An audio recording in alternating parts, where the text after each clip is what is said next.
Mesdames, Messieurs, bonsoir. Merci de suivre la RTS et bienvenue dans ce principal rendez-vous d'information dont voici les titres. Mbour étrenne de nouvelles infrastructures dans le secteur de la pêche.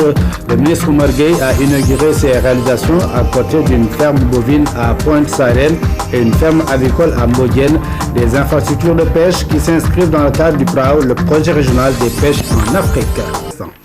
Je vous le disais dans les titres de ce journal, journée d'inauguration pour le ministre de la Pêche.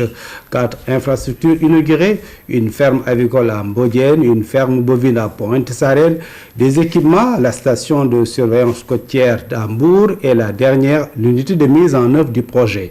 Des infrastructures acquises dans le cadre du PRAO, projet régional des pêches en Afrique, à Ramdao.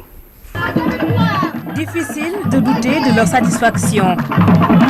Par bien des moyens, Mbodiène a exprimé sa joie de recevoir cette ferme avicole partie pour créer des emplois et de la richesse. Elle est bâtie sur 1200 mètres carrés et offre une capacité de 5000 poulets.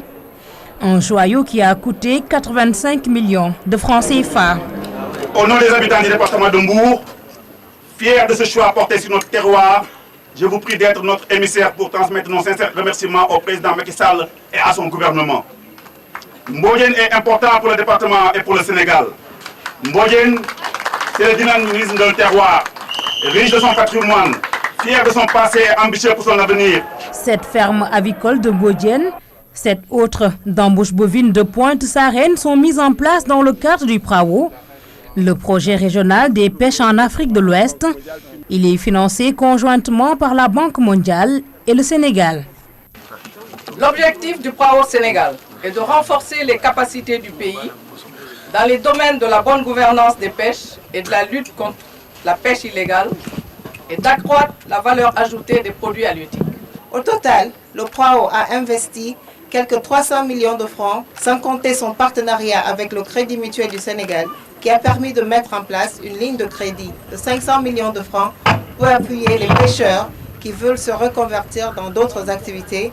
Le PRAO Sénégal veut relever les défis actuels de la pêche, pêche illicite, surpêche, gestion durable des ressources, entre autres. Comme vous le savez, la pression sur la ressource est très importante. Pourquoi les pêcheurs vont en mer?